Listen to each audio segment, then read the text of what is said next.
Hello guys, it is Gative Series here, and we all know and love our favourite superhero, Spider-Man, from the comics. And since the comics have been around, there have been loads and loads of incarnations of the character Spider-Man, loads and loads of installments on the big screens to do with Spider-Man. We have had 4 main incarnations of Spider-Man played by different actors. 3 of them playing Peter Parker and 1 of them playing Miles from Spider-Man Into the Spider-Verse. So today I thought it would be pretty cool to try and verse all 4 of these actors, all 4 of these different installments of the Spider-Man universe, and ask the question, who is the best Spider-Man by who plays them and their storyline and their character development. So what we're going to do is we're going to split this video up into different categories as we normally do on our Versus series, and then we're going to finally find out who on earth is the best Spider-Man.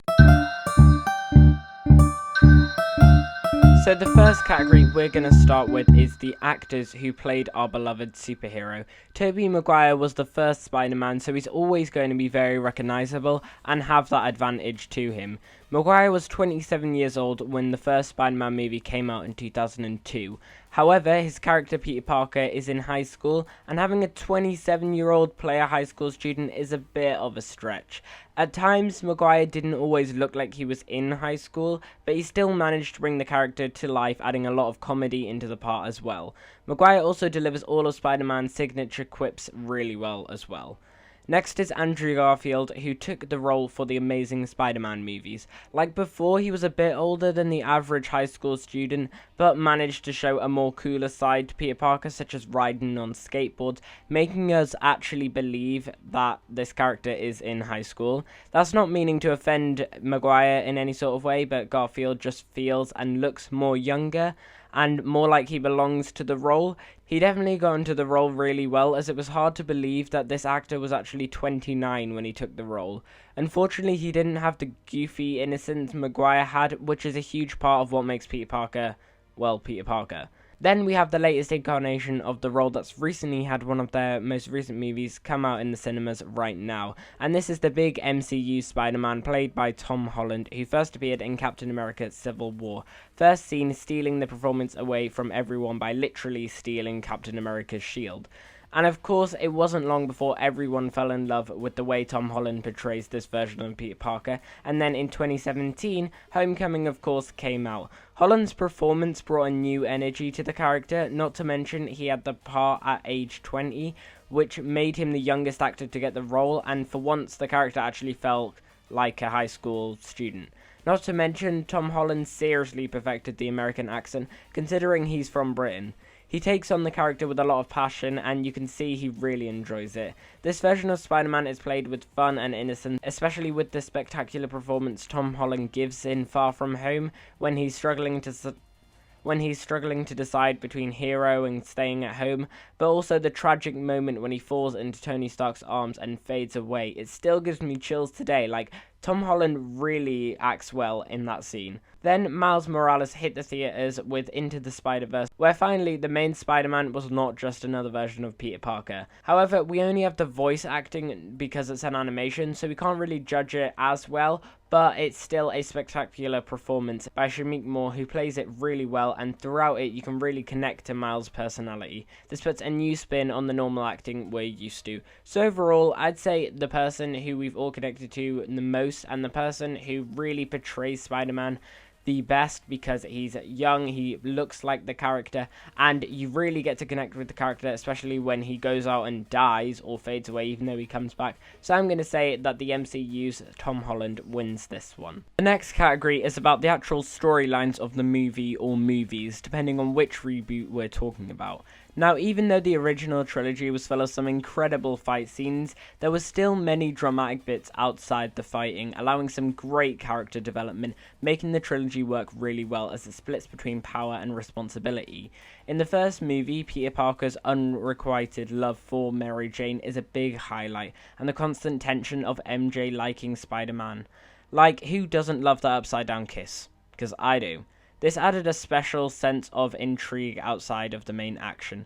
The first and second film were all about Peter learning the balance for justice and his commitments to those who he cared about. The third movie introduces Gwen Stacy, but just doesn't give the action and enjoyment the first two gave, because who liked emo Spider-Man? No one. It was an idea but just didn't work, and there is way too much going on that just makes it fall compared to the previous two movies that this trilogy had. However, Garfield's movies have less of a connecting thread between each film, but they seem to be too similar to Maguire's movies, taking on a similar storylines and with only a few key differences, such as Gwen Stacy showing up as Peter's first love interest. Not to mention, there wasn't much of a gap between the original movies and the Amazing Spider-Man movies, so they just felt way too similar, like they were sort of copying each other, and that just doesn't work. Whereas Tom Holland's Spider-Man decided to do something a little different by completely skipping the origin story, which was a smart move as everyone already knows it, and if you don't, then Peter tells Ned in just one line of dialogue. You got bit by a spider? Can it bite me? Well, it probably would have hurt, right? You know what, whatever. Even if it did hurt, I'll let it bite me. Maybe. How much did it hurt? The spider's dead, Ned. It's simple and effective and just gets the point across, which meant there was now a breath of fresh air as we didn't have to see yet another movie about the whole radioactive spider biting Peter. This story was different to the previous two, but in a good way, by following on from the events in Civil War in the MCU, which led to Peter having Tony Stark as his mentor. This gives him a new interesting father figure instead of Uncle Ben, and it meant Peter had something to aim for this time. His goal was to become an Avenger. Some more changes, for example, are his best friend being called Ned and not Harry, and MJ plays quite a different role in the MCU, only coming out that she likes Peter in Far From Home. Also, Peter has a completely new love interest, Liz, in Homecoming, and it involves a completely new imagined Flash. However, even with these changes, it still manages to bring great and enjoyable stories, and this is strengthened by the fact this version of Spider-Man is crossing over into the Avengers, so we see very clearly his character development. From wanting to be like Tony Stark in the early stages and being really passionate about being the friendly neighborhood Spider-Man and always want to do hero work, to then later on in the movies seeing his mentor die when loads of pressure is then put on him of whether he's going to be the next Iron Man. This instantly makes him question whether he should be Spider-Man and gives him the struggle of choosing between hero work or staying with his friends. Maybe you should just give up. The character development is never rushed because it can spread across several movies and it gives an entertaining time to watch Peter Parker. Next is Into the Spider-Verse, and this was definitely the most ambitious Spider-Man movie by far, by making the biggest change and bringing us into the multiverse in ways that are mind-bending, fun, and funny. Miles doesn't appear to get pushed around by bullies as much as some of the other previous incarnations, as his struggle is to try and fit in the school and to try and sort out things with his father. With the add-in of the multiverse, it allows for lots of clever and entertaining moments that the other films weren't able to grasp. This allows Miles to have his mentor as Peter Parker, but a very different version of Peter Parker, like the complete opposite of the ones that we've already seen. It allows for loads of incarnations of Spider-Man that fans love to be in one place at one time, creating a fun and adventurous story. Also, by having Miles as the admin character and not Peter, it allowed for a slightly different origin story and for a fresh start of the character, and for fans not to get stuck with the same old Peter Parker that we've had in the 3 reboots before. So I'm thinking in this story category, we're going to split it into two things. One's going to be the absolute enjoyment, and one's going to be the character development throughout the storylines. And I feel like Tom Holland's Spider-Man wins the character development one because, of course, like I've just been saying, throughout all of his movies, he doesn't have to squeeze it all into 3 movies. He's in loads and loads of different movies, and you can clearly see his character development from the first time he appears in Civil War to his most recent time, Spider-Man Far From Home. And as for the most enjoyment and the most ambitious, I'm definitely going to give it to Into the Spider-Verse, because this movie definitely takes the most risks by literally adding in several Spider-Mans into one place. It's just so adventurous, so fun, and so creative. Next is the villains, because every great superhero needs to have a decent and evil villain, otherwise there'd be no point for the superhero to even be there.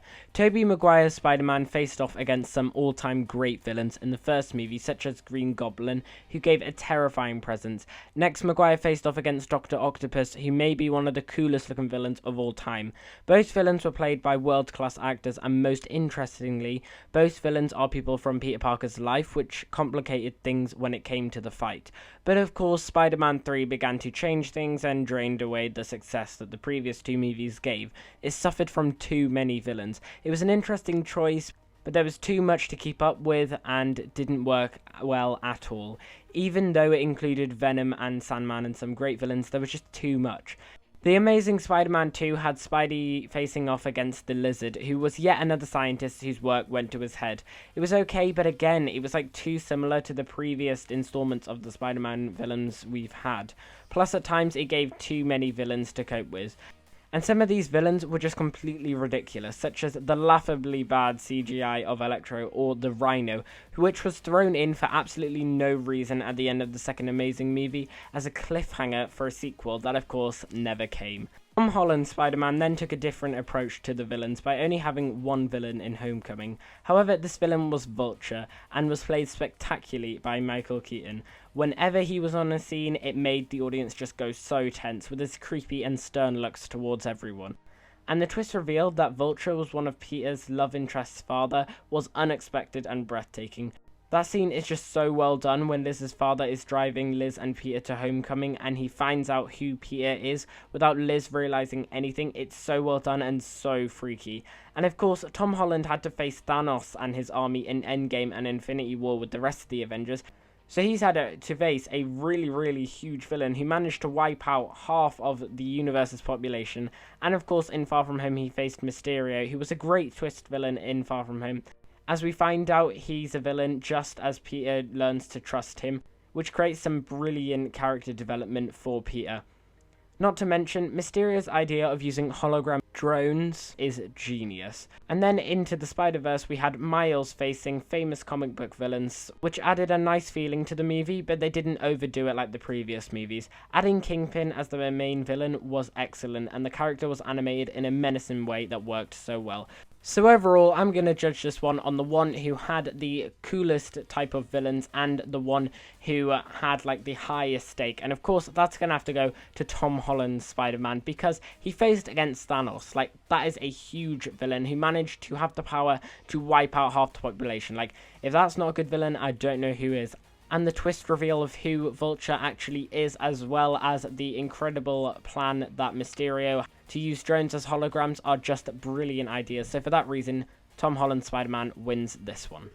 And finally, since we're talking about superheroes, we have to, of course, talk about where on earth these superheroes came from, and Spider-Man came from the Spider-Man comics. So I thought one of the categories could be which movie stayed most loyal to the comics and what Spider-Man acts like in the comics. And of course, this obviously came to me straight away. We don't even need to discuss the first three Spider-Man movies because obviously this would go to Spider-Man Into the Spider-Verse because it's literally all about comics. And every time they introduce a brand new Spider-Man from a different comic, they run through the comic story of that Spider-Man's origin story, and it works so well. In fact, Sony even created a brand new program while they were creating Into the Spider-Verse because they couldn't keep using their animation program that they already had. They had to create a brand new one so that at every single frame you look at Into the Spider-Verse, you can see it as a 3D animation to the ones that we're normally used to. But you could also see it as an image from a comic book. Like, it looks so incredible how it can be both images at the same time. And the whole idea of the movie Sony was trying to get at was that it was meant to be a movie where you were looking at it through a comic book. It was meant to feel like you were reading a comic book, and there's lots of like speech bubbles and all that sort of stuff that come off several characters. And of course, like I said before, lots of the characters, whenever they're introduced, it literally tells you their story of them through a comic book. So obviously, this one stayed most loyal to the comic books. So for that reason, Into the Spider-Verse wins this one.